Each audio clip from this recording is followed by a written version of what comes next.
Hey, hey, hey! Welcome, Dragoncasters. Our second episode of the week is our Game of Thrones rewatch episode. I'm Jamie East. And I am Chris Mandle. Today we are discussing Season 7, Episode 6, Beyond the Wall, the one that Chris has been looking forward to since the dawn of time. Exciting. I got a tweet this morning from, I gave a shout out to our friend Dan Story in last week's episode. Yeah. And he tweeted me today saying lots of people listen on the set of House of the Dragon. And so we're coming up to him mentioning the fact that he got a shout out. I cannot tell you how thrilling I find that. Wait, people on House of the Dragon listen to Dragoncast.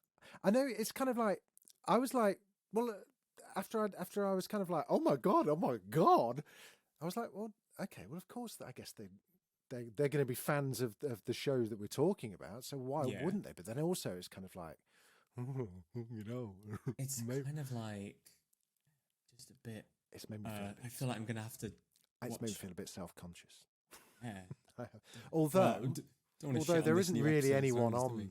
There isn't really. We're talking about Game of Thrones rewatches, and so there aren't many people on there. So they're probably listening, and when we go, "Oh, that castle looked a bit fake," they'll go, "We need to make that cardboard castle look better. We're getting Jamie and Chris have decreed." Yeah, they should invite us on the set to have a little bit of a look around. Well, this is something we should take offline. But yes, I completely agree. Hello to anyone listening from House of the Dragon, which is now in production. In production, they must have. I mean, just think there's a hard drive with scenes already on it. That's quite exciting. Is it 12:30 at the moment? So they're probably maybe having a little break, a little flask of coffee. Yeah, they might have done a night shoot. They might have been up all night. They might have been on the second. Oh, imagine that. They're just like they're at the catering truck having a bit of a snackette. Bet the catering there is really good. Did you do set visits for Game of Thrones? I did, yeah, but not whilst it was in full production, so there was no catering there, sadly. Well, I did a set visit many years ago for the film Free Guy, which is the Ryan Reynolds, Jodie Comer film that came out in lockdown. That was an interesting film. Yeah. Well, I went because it got delayed loads in the pandemic. I must have gone 2.5 years before it came out. Anyway, what I will say is the catering was amazing. It was absolutely incredible. It was just just so much food. There was a burger van, a pizza oven. They were doing tiger green curry that day because on Thursdays they always did Thai food or whatever. Wow. There was donuts. Fantastic. Oh, it was just amazing. Well, as Stannis knows, an army marches on its stomach, and this meat's gone off. That's a very good reference. And because I was there in an investigative reporting mode, I ate everything at the table, like the hungry millennial caterpillar I am, just to get a sense of what it was like to do that full time. Amazing. Hold your horses for one cotton picking minute. God damn it. It's time to head over to our sister podcast Previously On for a quick 5-minute recap of Beyond the Wall. Back in a tick. We begin Beyond the Wall. Jon, Gendry, Tormund, the Hound, Beric Dondarrion, Thoros of Myr, Jorah and 5 other wildlings are on their suicidal mission in search of a white to capture to prove the White Walker's existence to Cersei. The crew, not particularly happy about the circumstance or company, begin to find common ground. The Hound follows signs he saw in his vision, leading the way. Meanwhile, Arya and Sansa are talking in Winterfell, and Arya confronts her sister regarding the letter she sent back home begging their father Ned to surrender and confess his treason to Joffrey. Arya accuses Sansa of almost killing their father with this letter. Sansa quite rightly argues that she was just a child and under duress, but begins to fear she's lost her sister. At Dragonstone, Daenerys and Tyrion sit in the hall discussing military tactics for an attack on King's Landing. Tyrion also broaches the topic of her succession. Daenerys doesn't want to talk about it yet, saying she'll plan for her future once she has the crown. Tyrion also makes a little remark about Jon being the latest in a long line of brave men to fall in love with her. Back beyond the wall, a blizzard has struck. One of the wildlings spots something in the distance. They think it's an animal with ice blue eyes. The wildling retreats running at speed, but is killed by an incredible undead polar bear. It's amazing. The crew fight the bear as it continues to run amok, almost killing the hound. The bear gets killed, but Thoros is savaged in the process, with his wounds being cauterized by Beric. Sansa and Littlefinger are discussing what to do about Arya. Littlefinger assures her that Brienne would surely intervene if Arya was to consider anything too drastic. The crew beyond the wall hear the noise of marching feet and lay a trap, ambushing some stray whites along with a White Walker. Jon sends Longclaw his Valyrian sword through the body of the White Walker, killing it and all the whites surrounding them as well. It appears that when a White Walker gets killed, it takes every white it created along with it. The crew have inadvertently discovered how they might end the army of the dead once and for all. The last stray white gets tied up and the crew head for Cersei with proof of winter, finally. However, it howls out an almighty scream, attracting hundreds of the undead who chase the crew to the centre of a frozen lake. They're surrounded, but saved by the water. Remember Hardhome? They can't swim. Jon tells Gendry to run to the wall and send a raven to Daenerys. Gendry makes it back just, and a raven is shortly on its way. The Night King watches from afar at the top of the lake, waiting patiently for his moment to strike. The crew discover Thoros frozen to death, so they set his body alight for warmth and to stop him turning against them. Back at Winterfell, Sansa receives an invite to meet Cersei in King's Landing. She doesn't want to abandon her post, so asks Brienne to go in her place. Brienne is reluctant, but Sansa holds firm. Daenerys gets the raven sent from Gendry and jumps on Drogon and, along with Rhaegal and Viserion, flies to Jon's aid. The Hound, bored and frustrated at the standoff on the lake, picks up a rock and hurls it towards an idle white. He comes up short, and the rock slides along the refrozen lake. The whites realise this and begin to start crossing. The crew hold them off as best they can, but are starting to become overwhelmed. There is nowhere left to run. When all hope is seemingly lost again, Daenerys flies in. Walls of fire begin to wipe out almost everything in sight. Whites are falling like dominoes. Daenerys asks Jon to get on Drogon with her and escape, but he continues fighting. The Night King's handed an ice spear and expertly takes down Viserion, who crashes to the ground, dies, and slumps into the water. 3 dragons, and now 2. Jon is tackled by whites and he too plummets underwater. The Night King takes aim again. Daenerys can't wait any longer and flies off, narrowly avoiding the second spear. Jon emerges from the lake, Longclaw in tow, trying to walk away when the whites notice he's still alive and charge for him. From nowhere, Benjen appears on horseback with a pretty badass flaming mace and saves him. He puts Jon on his horse and sacrifices himself to the whites as Jon escapes. Thanks, Uncle Benjen. Safely back at Dragonstone, Daenerys looks on anxiously, waiting for Jon. Just as she's about to give up, she sees him slumped over the horse's back. He's bundled onto one of the ships bound for King's Landing. At Winterfell, Sansa finds a satchel containing 2 of Arya's faces, one being Walder Frey. Arya enters and explains her new skill before giving her the Valyrian dagger. On the ship back to King's Landing, Jon wakes up to Daenerys watching over him. She tells him she believes him now and will help him defeat the Night King and his army. Jon returns the favour by swearing allegiance to her as his queen. Back at the lake, huge chains are used by masses of whites to exhume Viserion the dragon's body from the water. The Night King walks forward and, places his hand on the dead beast's head. He now has an ice dragon.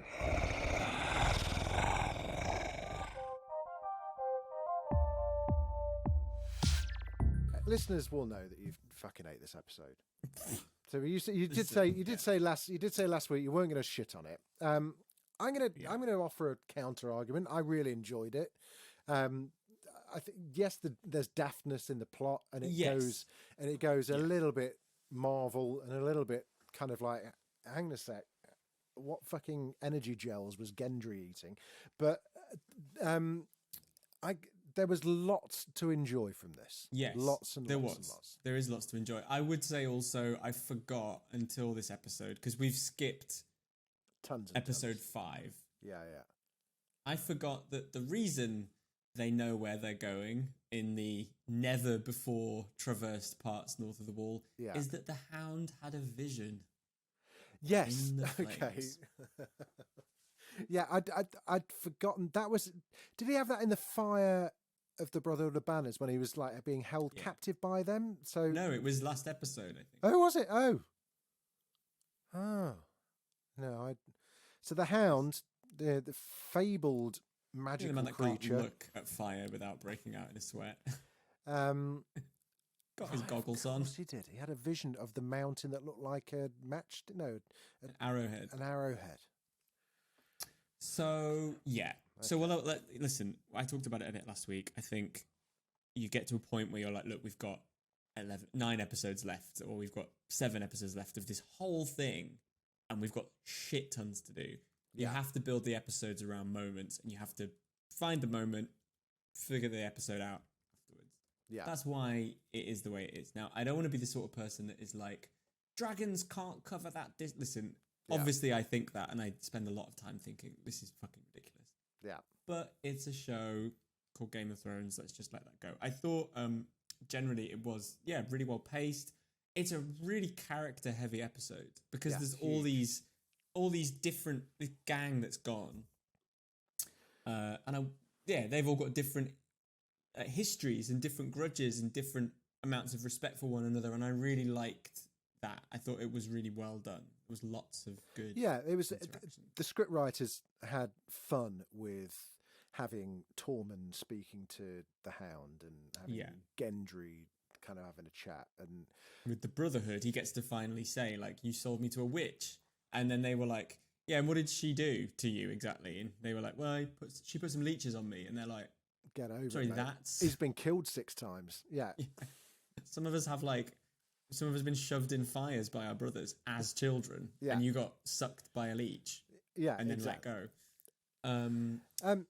Okay, so that is predominantly, aside from a bit with Arya and Sansa, it's predominantly all north of the Wall and this kind of expedition. Gendry's never seen snow. Perfect person to take north of the Wall. And I love the fact that they were arguing about what's north. It's like so similar to this is people from Derby arguing with people from Liverpool about people from Cumbria. Yeah, about whether they are northern or not. See, Derby people think that they're northern. They're from the East Midlands, and that was exactly what was going on. It's like, you're not fucking northern. Yeah. I'll give you fucking northern, young lad. Yeah. So you are a northerner. You're Carlisle, right? Which is about as far north as you can get. I grew up in Brampton, which is outside Carlisle. It's north of Carlisle. Ooh. It is about 3 miles to the Wall, which, I mean, Hadrian's Wall, but that is literally what the Wall is based on. Can I ask a question on that? Yeah. Do people have Scottish-ish accents in where you were from, or is it literally as soon as you cross the Wall, people have Scottish accents?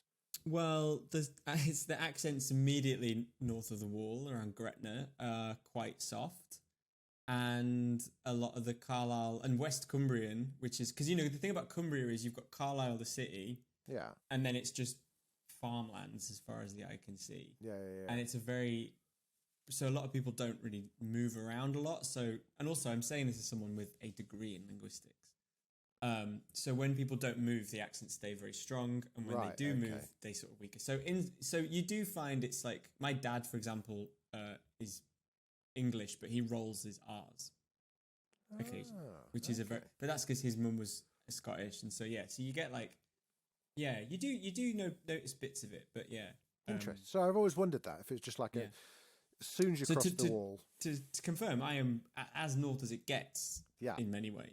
And while some parts of the northeast are more north, the Wall is not straight. So the Wall's the dividing.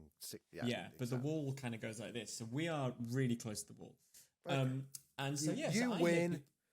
But I hear people from Leeds being like, "Ooh, I'm northern," and I'm like, I didn't go to Leeds till I was shandy drinking. Didn't go to Leeds till I was 17.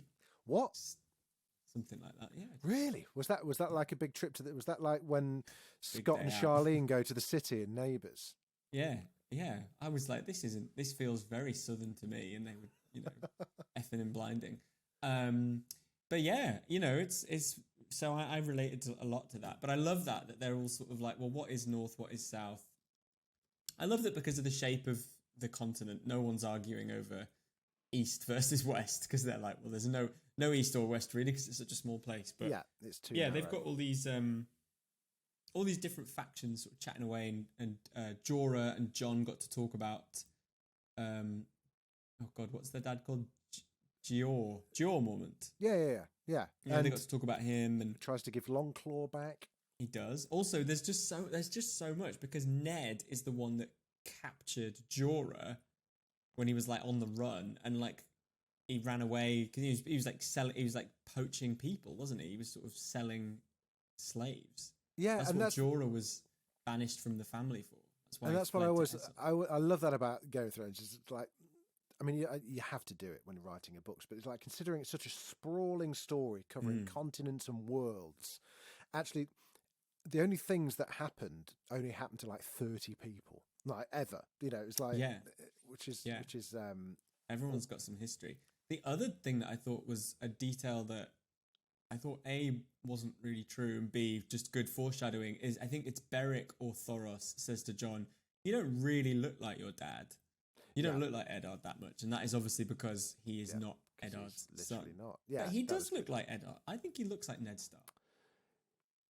Yeah, I mean, in as much as he's got a beard and long hair, I think. He also, you could argue he looks more like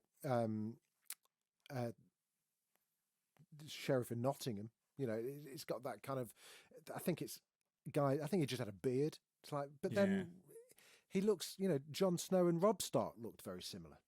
They did look like brothers. Yeah. Whereas he looks nothing like Sansa Bran. and Robb and So they are going to this specific spot in the vision to find a white, because that's where the Hound knows where they're all hanging out, I guess. But then the thing that I found weird is that they find a White Walker who is like walking a load of whites around. Yeah, this kind of like they're just off for a little day trip to Windsor Castle kind of thing. Like exercising them? I don't know. Yeah.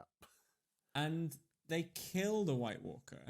But first of all, yeah, right. So this is the thing. This is we learn this in this episode. Yeah. If you kill the White Walker, the whites shatter. The spell that is. Oh, is that the first time? Is that the first time we learned that? I think it is.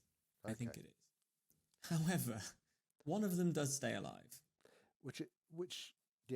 So I think what Jorah says to Jon on the island, if you kill a White Walker, you destroy all the bodies that they have animated.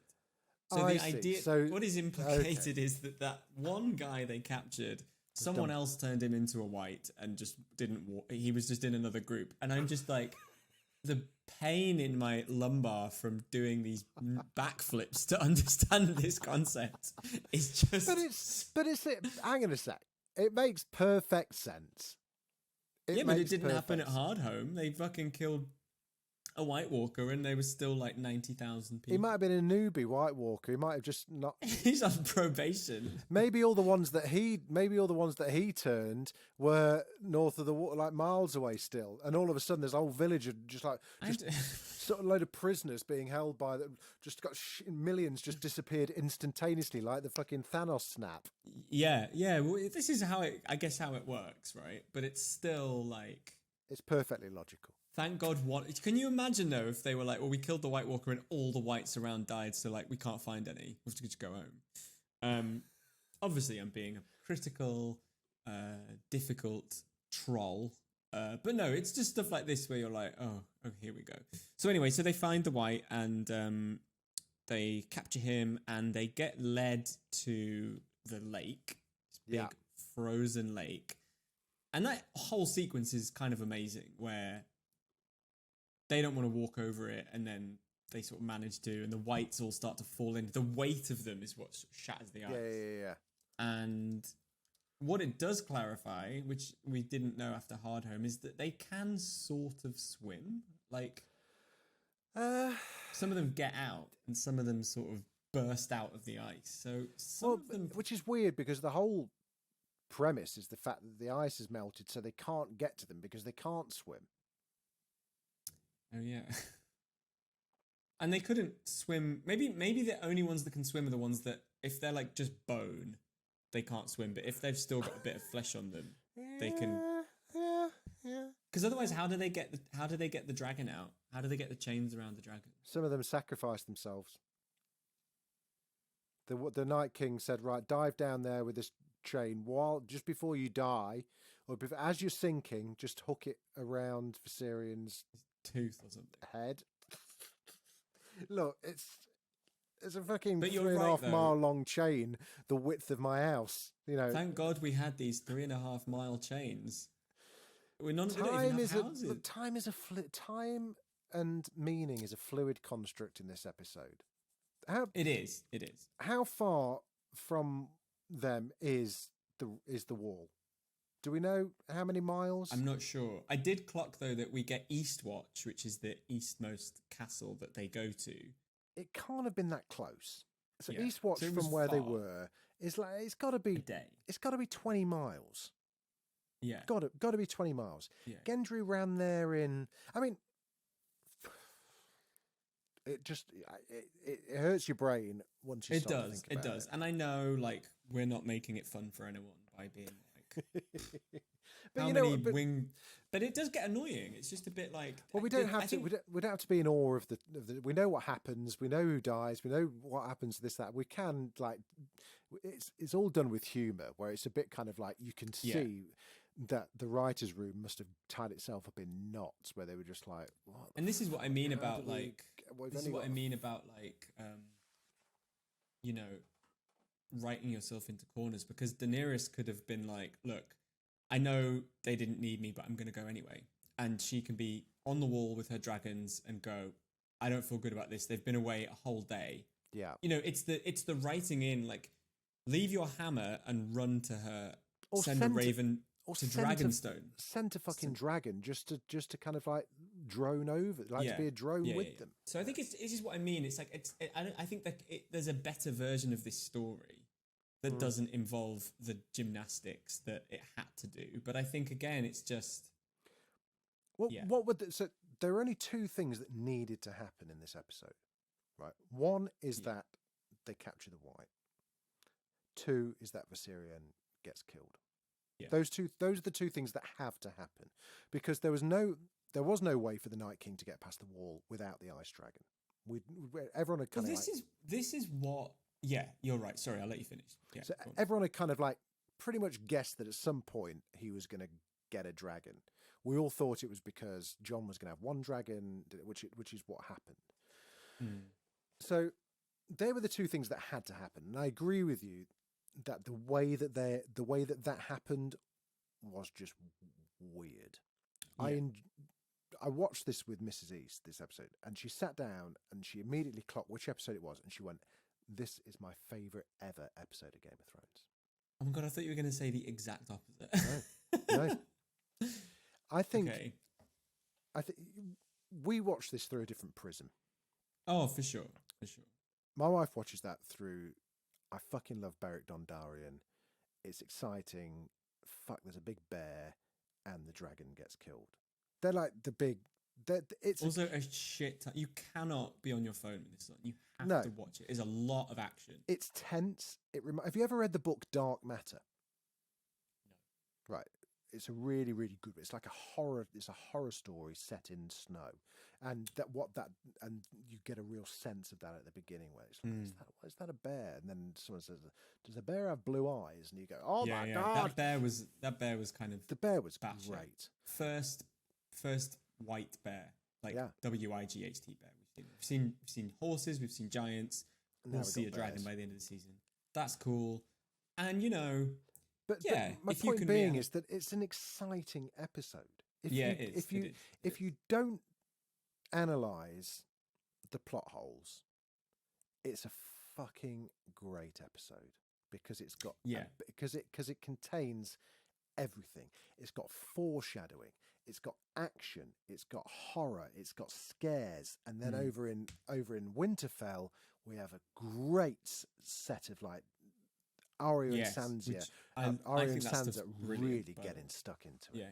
So can we just talk? Can we talk about the Winterfell bit for a second because I've forgotten. I'm hoping you can tell me.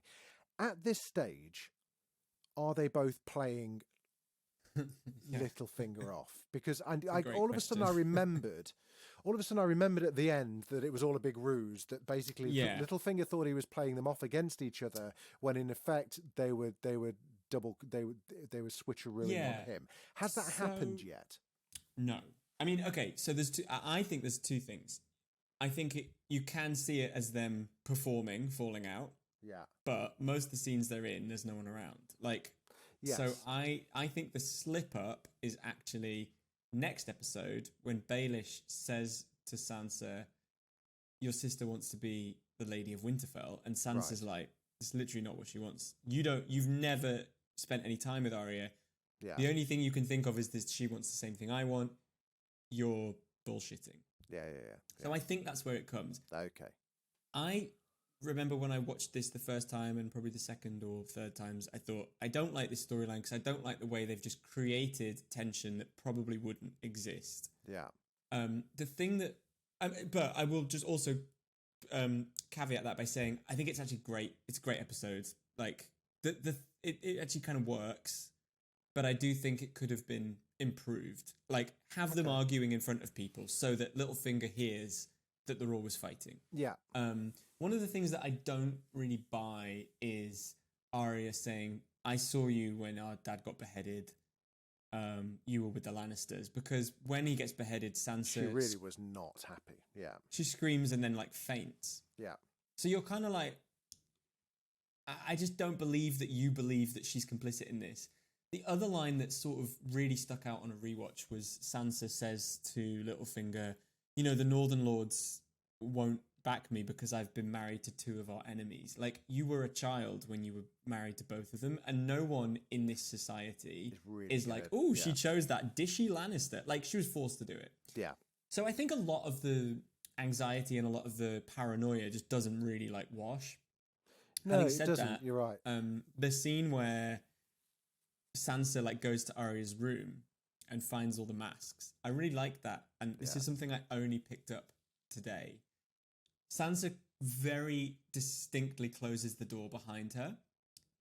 And then later on, Arya's there and the door's just still appears. shut. Yeah. She got in without even making a sound. And I thought, oh yeah, there is something that Arya does this season where she just sort of turns up without making a noise, which is quite frightening. Well, also it's foreshadowing. She can sneak up anywhere. Yeah. Yeah. And she does that with the Night King somehow in the next season.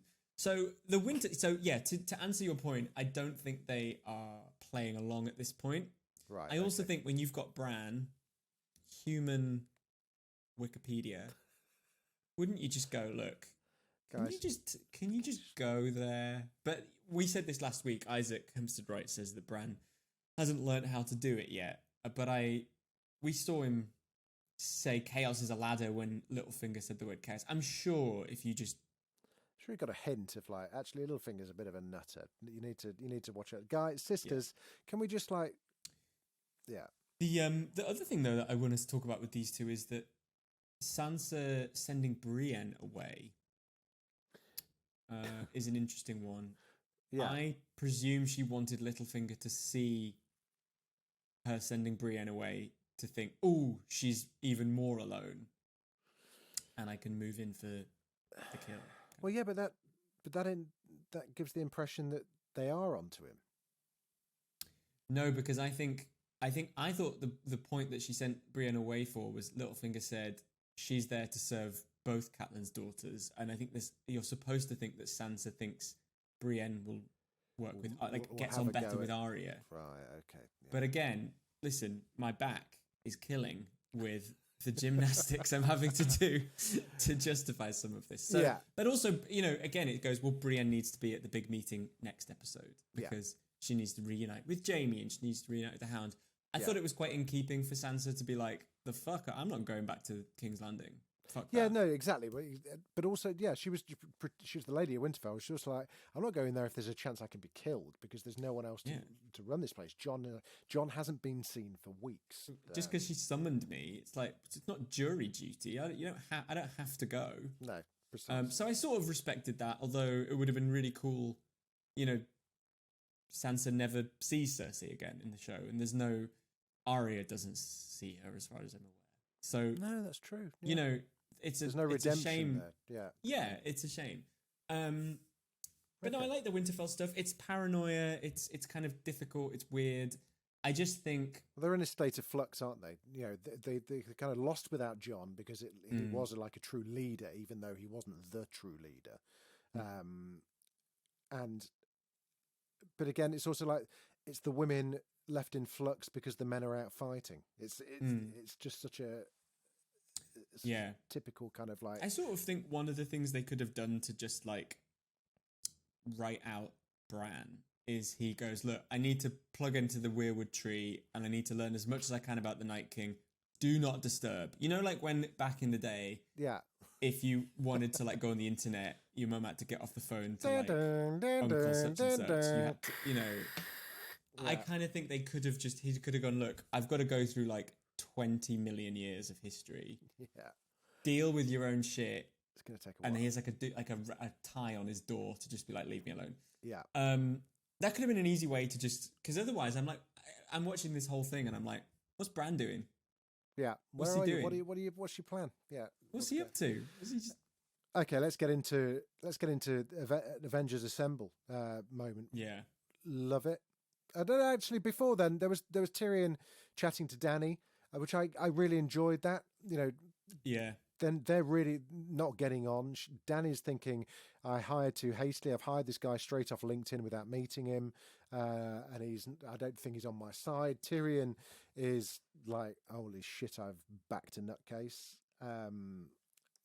Yeah, this is all stuff that once you see where Daenerys goes, you're like, oh God, the signs were all there that she, you know. This is what I meant. This is when everyone was moaning about next season. It's like, it's these moments that literally she said it out loud. Yeah, Tyrion's being like, oh, you wanted to break the wheel. You didn't want to do this. You don't want to be Aegon. Aegon did this. And she's like, yeah, fuck it. I see what he meant now. Well, she, you know, I think on some level, like conquering peacefully is just quite boring, right? She's like, God, I have to get But conquering, the word conquering is not like it's not negotiate. You know, you don't negotiate your way to power. Well, he says she's impulsive, and she's like, what the fuck do you mean? He's like, well, how dare you say I'm impulsive? Yeah. Who's impulsive now? But she's kind of goes, everything I've done has been a very rational and thought out decision. And he says, well, what about when you burnt Randall Tarley and Rickon or Dickon or whatever he's called? Yeah. And she's like, that was entirely justified. You know, but none of them knew she was going to do that. You start to see it all falling apart a little bit, but yeah, she's bending the rules at her will. What's interesting though is, you know, you mentioned earlier like the two things that have to happen. They got to get the white. Mm-hmm. The dragon's got to get zombified. Yeah, you know, and I would say there would be other ways. You know, it's interesting that she chooses to go and save them because she's like, well, we need the white. She had a fur coat on. Lovely. Lovely fur coat. I saw that lovely fur coat in real life. I love the fact that she, you know, listen, she planned people say she's impulsive. Winter. She clearly packed a fucking winter clothes. Can someone go and find me 10 white foxes, please? Because maybe that's why the polar bear had no fur on it. It's been skinned. Yeah. So I'm interested, and I think it speaks to her in a good light that she's like, I have to go and do something. Because I suppose the political infighting she's felt quite unused and quite like, oh God, I can't do anything. I'm stuck on Dragonstone. And I like that she's like, I've got to go and save them. Well, but I think it was because she knows that Jon is her only real ally. You know, Tyrion was supposedly her most loyal subject. Yeah. That conversation, she's just like, hang on, this guy's not on my side at all. He's not thinking, where's that fit guy who Drogon likes a lot? I can't be without him. You know, she needed him. So yeah, I was the least surprised person in the world when Dany went mad. Put it that way. She also seems to, I think, really respect Jon, but I think she's like, he's really popular. he's got the North. Other people seem to like him. Yeah. So she's kind of, I think part of it is like, I can't lose him because I've lost so many other, Dawn, Pike, whatever. She's like, shit, I need him. Yeah. And they're also talking about succession, ironically. Yes. With Tyrion, which is like, you can't have kids. What's going on here? What are you going to do? She's like, you're planning for my death? And he's like, well, yeah, that's the fucking job, He's very succession, very, very Logan, being like, I haven't really written anything down. Everything's just in the margins. Yeah. And it's a good point. They mention the voting at Castle Black. He mentions what they do in the Iron Islands, which is a similar sort of process. Yeah. Choosing a successor and sort of giving power to the people, which she sort of is a bit like, I'm not even on the throne and you're already planning what happens after. But, it's a good sort of reminder that the only thing she has approximating children are the dragons. Yeah. And one of them's about to get got. Yeah. So she flies over to sort of try and rescue them. Well, before that, we don't even... Yeah, and then it all goes a bit... The rumble of cloud I loved. Yes. I loved that kind of like calling card of the Night King.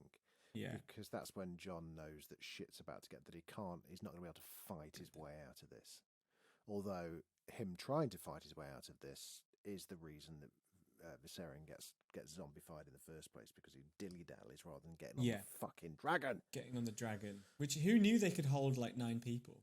I know, Tormund weighs a fair bit as well. I can't imagine. And the Hound, because he's about 7 foot. Are you the one they call the dog? Yeah. So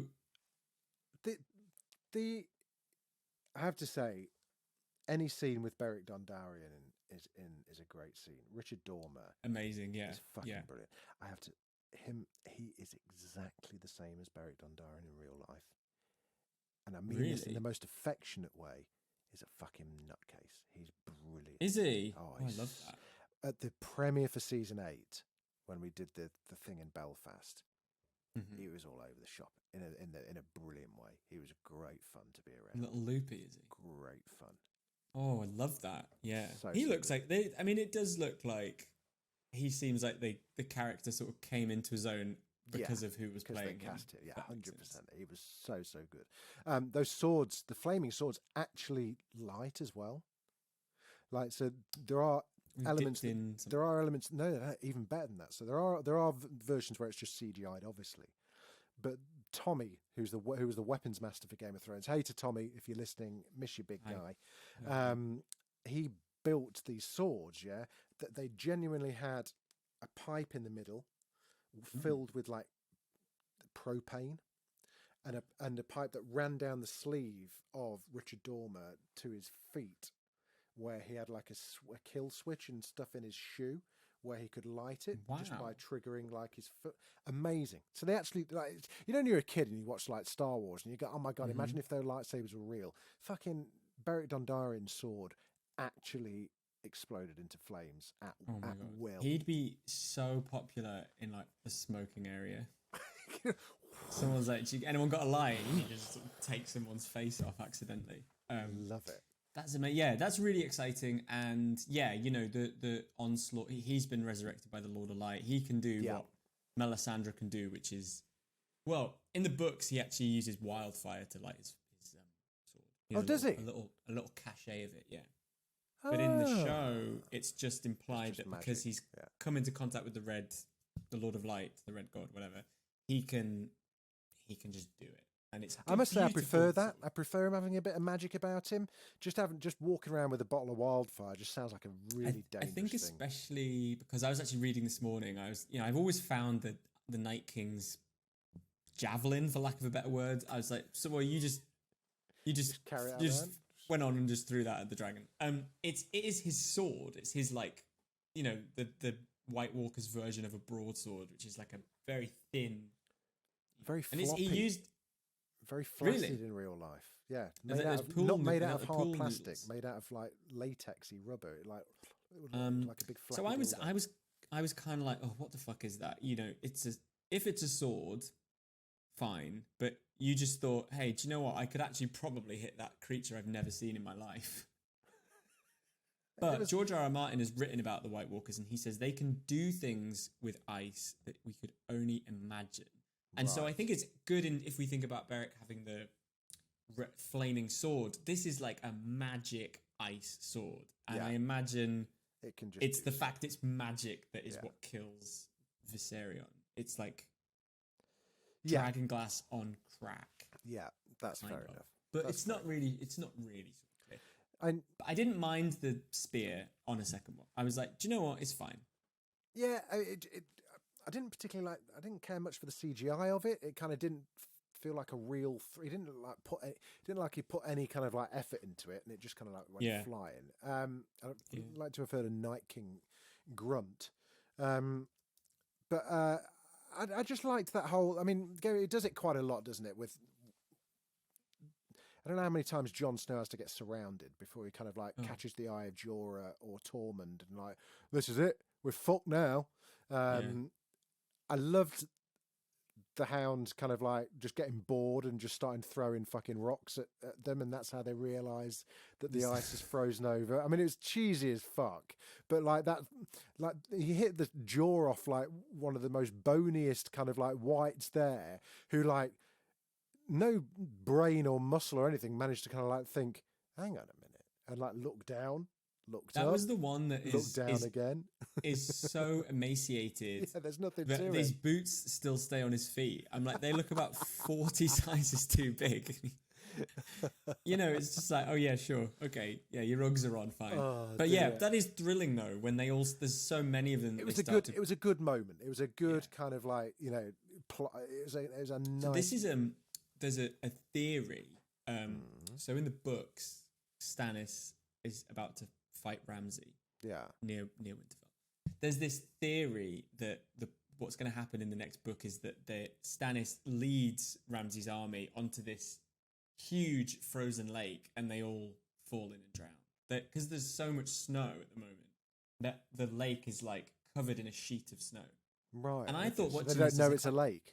No, because they just don't. They're not real Northerners. They're from like Bradford, So they sort of think they know the North. Stannis has been, because he is a sort of general. He's studied the area, and he goes, "We're going to set up camp here. We're going to have them charge, and hopefully they'll fall in, and they'll all just freeze to death." And I thought when I watched this, this feels very like someone's been on the forums and has heard about this, because it's sort of similar where they all start to fall through the ice, and as we can see, it is a really deep lake. Wow. Yeah, I mean, really deep. Shot when Drogon goes down, and Jon falls in at one point, and it is just like we'll get onto that. We'll get onto that. But we R.I.P. Thoros Myr. Is that how you say his name? Thoros of Myr. Yeah. Paul Kerr was great in it. I loved it. It just kind of like he looked like he wasn't that dissimilar from his character in Afterlife. Really. Yeah. He just kind of like he just rocks up, and he's just like, I know I'm only here for a few episodes, so I'm just going to really fucking love it. I really enjoyed seeing him in there.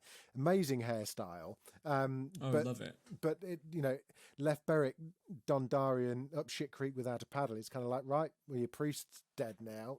You're on your last life. You're on your last hurrah. Bring me back. Yeah.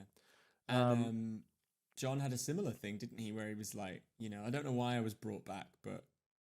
I enjoyed that chat where it was just kind of like there was a little bit of a theology kind of a thesis going on there between the pair of them earlier on, wasn't there? Where it was just like, it was really who knows what it all means? And on paper, everyone talks about everyone's different gods, and you believe in the faith of the Seven or the Lord of the Light or the fucking Weirwood or whatever it is you believe in. The Lord of the Light is the only one that we see any proof of in the whole of this. Yeah. It's sort of like. So if you take that as given, then the prince that was promised is a real thing, not just like a fable, but that actually, because we have the faith of the Seven just come across as like militant, like lunatics. Yeah. What other religions are there, or is it just those two main ones? There's the many-faced god. Is that the one that they do? See, I don't know. I'm not sure about that. I think that was just, as I've said before, I think that's just a way of just earning a bit of cash. They're the fucking. Well, yeah, but then so is like if you think about the High Sparrow, he was always like people would, Cersei gave him all this money and he brought an army, and it's like they'll all happily the High take Sparrow a few was the coins. Nan Pierce of Game of Thrones. Oh it was my just God, like, yeah. oh, this is disgusting. 5, 6. What's next?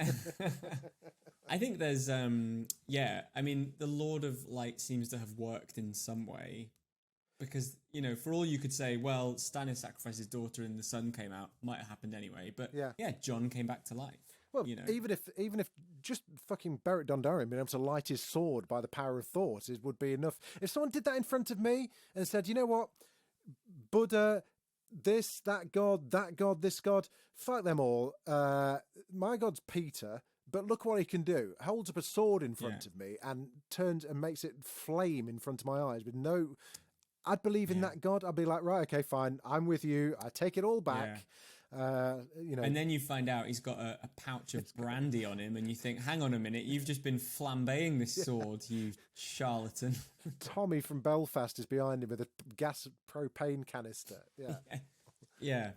I mean, it's interesting. I mean, and also, look, I don't know, we don't know anything about it, but maybe the White Walkers can resurrect people through the same thing that the Lord of Light does. Maybe there's something, reanimation or life or whatever you're imbuing. It's the devil versus the. I mean, every god has its polar opposites, so maybe who knows? The fight is rough. The White Walkers have turned up, presumably just because they've got nothing else to do, and they're like, so they queue up. They queue up one by one to take on each person. And then when it looks like all hope is lost. Oh, I mean that shot. Come on. That shot was great. Amazing. It looks like something out of a Godzilla movie. Yeah. Like it's so.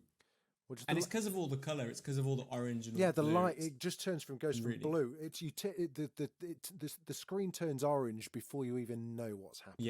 It was great. Such a good shot. It's good. And I think there's an amazing shot where is it Tormund goes in the water, and it he's underwater and you see the orange light up the sky above him. It's really, really stunning. Then next thing you know, they're getting everyone on the bus to go back to school. Like, come on. The buddy system's working well. I'm in my mum's car. Yeah. The buddy system's working well until we realise there's no Jon Snow. And he's there fighting everyone himself. Well, this was the daft bit. I mean, out of all of it, this was the daft bit for me. It's just like, Jon, what are you doing? You can just get on the fucking dragon. Get on. So why are they all on just one of the dragons? Because the other two are floating around, and I guess because the other two, I don't think anyone's ridden the other two yet.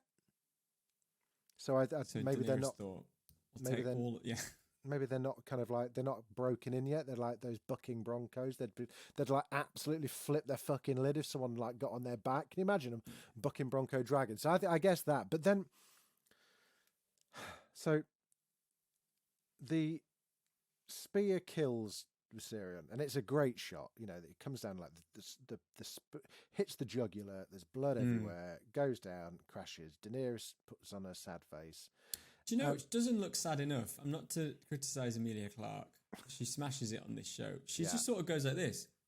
Oh, bloody Where's hell. this? I thought a scream. I thought anyway, sorry. She's a mansplain. She's a queen. So the Night King manages to hit Viserion from, I'm going to say, a mile away, half a mile away. Yeah. Then fails to hit Drogon from, I'm going to say, 50 feet. Who is slower and has just got in. Come on. Who's on the floor, also, not moving. I didn't catch this, but did he pick up his sword after it fell, or does he have 5 of them? No, another one was handed to him by his lieutenant. His lieutenant would not be Mr. They Walter, look expensive. Mr. Walter White Walker. Yeah. Yeah, I would be I would not be just hoying them around. Well, it's just ice, isn't it? Theoretically, it's just fucking frozen water. It's just but it can make magic. Yeah. And then all that happens. Get back. we see Jon Snow's gaping wounds, which yeah. heal... So Jon doesn't get on the dragon. No. He gets left, and they yes, of course. Oh my God, we have fucking Benjen. And then Benjen turns up, where he probably heard the dragon and was like, "Ooh." And then we get into a bit of a Titanic door situation here, which is like, so we've got a dragon that can hold about 10 people, but a horse that can't carry 2. Was that what? Also, by the time that the horse comes to Eastwatch, Jon's not even sitting on him. He's been like dragged along the floor. So you think, God, you didn't even sit on it. You wasted a good seat. But I think Benjen, as a typical northern uncle, just doesn't really know what to talk to his nephew about. So he thought, I'll not go with the odds. I'm not going to have this awkward, we're going to have to play Uno. He's going to have to tell you where I've been for 6-7 seasons. I don't want to. So he's just going to be like, I'll just kill So that's it, R.I.P. Benjen as well. And he has a light up swinging thing. That was great. Yeah, it did look very good. cool. It looked, I mean, again, visually, like that was really good. And he sort of dies. Just dies. Fighting, presumably saving the light Jon. up. Presumably his ball and chain is got the same magic as Beric Dondarrion's sword. Then. Well, I think it's actually the Children of the Forest do that magic where they had like hand grenades. I sort of wondered if it was that, because if he's a bit if he's a bit White Walker himself, like if he's like a bit undead but got saved, okay, fair. That fire would just it would just melt. He'd just melt. This is true. But yeah, Benjen it's nice to have him back, but it's like the show again. It was like, well, we're not sure why.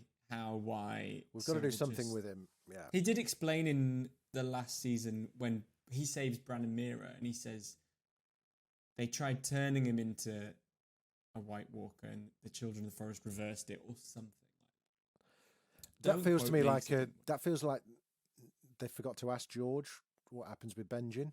Like when they had a big chat. You've got 3 questions. And they were like, fuck. Do we ask Do we ask about Benjen or do we ask about the long night? Oh, it's got to be the long night. Yeah. Too late. Not telling. Yeah. Yeah. It just feels like there was a bit.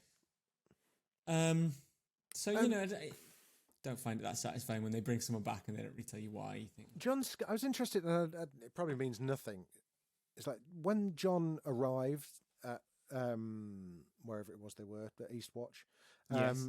His scars, like when Daenerys like spies his 6-pack with scars on, they're really insane body. Yeah, but they're really fresh scars still. They were like moist and gaping. Yeah. Yet in the next scene where they're holding hands, they are closed and healed or healing. Oh, I didn't notice that. Yeah, they're very different to how they looked.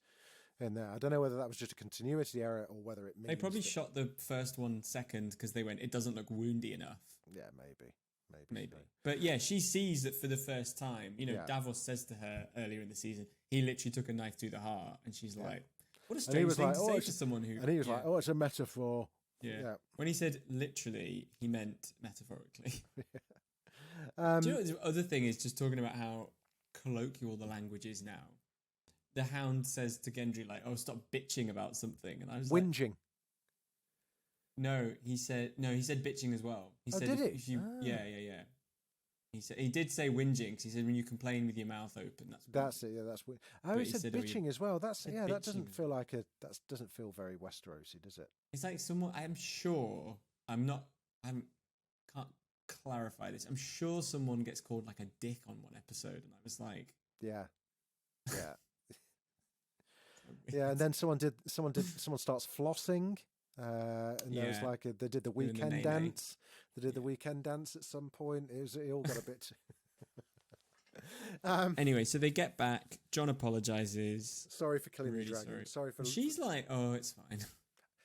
Yeah, I didn't really feel the whole kind of thing. Yeah, but that was your child. That was one of your children. It's like, she doesn't seem to be that bothered.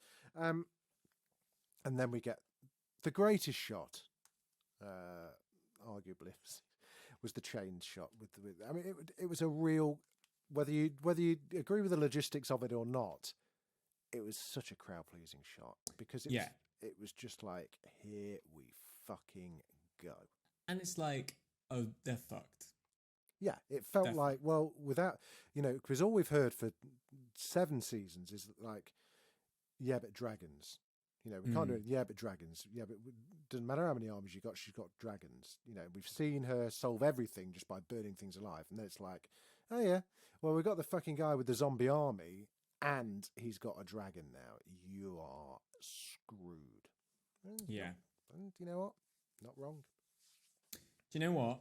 You know, obviously never written an 8-series TV show with these budgets before.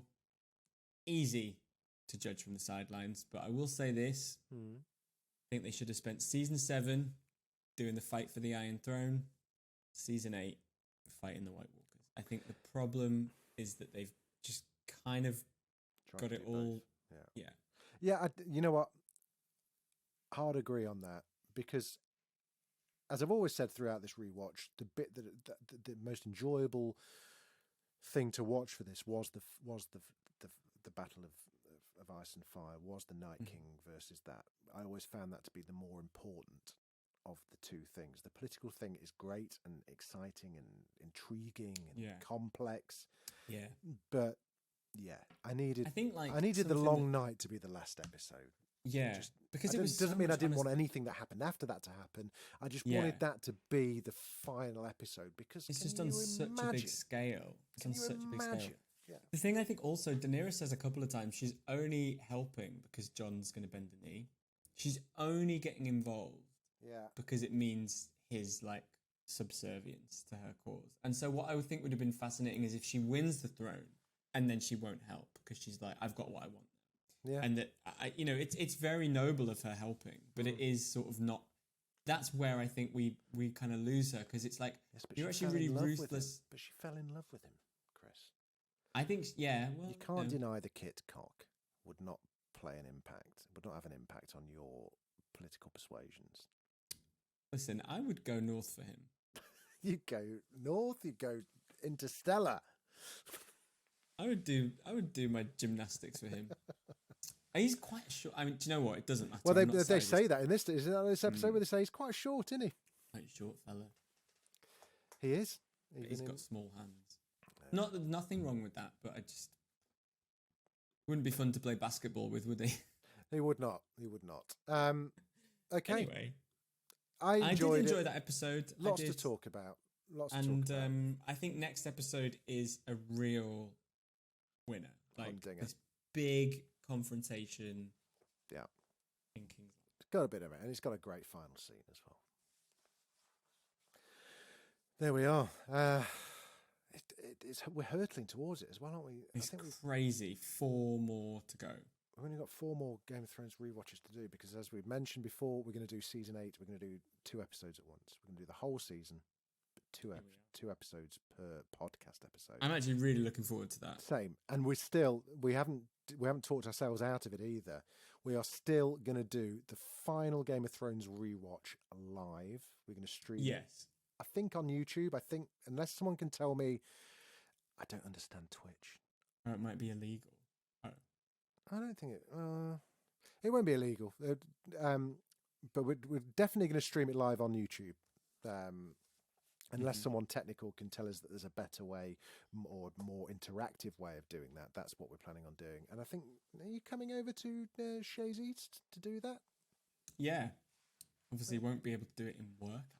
No, exactly. Well, we'll do it live on the Monday Monday evening, maybe. Or maybe we'll see. We'll figure something out. Until next time, Dracarys, my friend. Dracarys.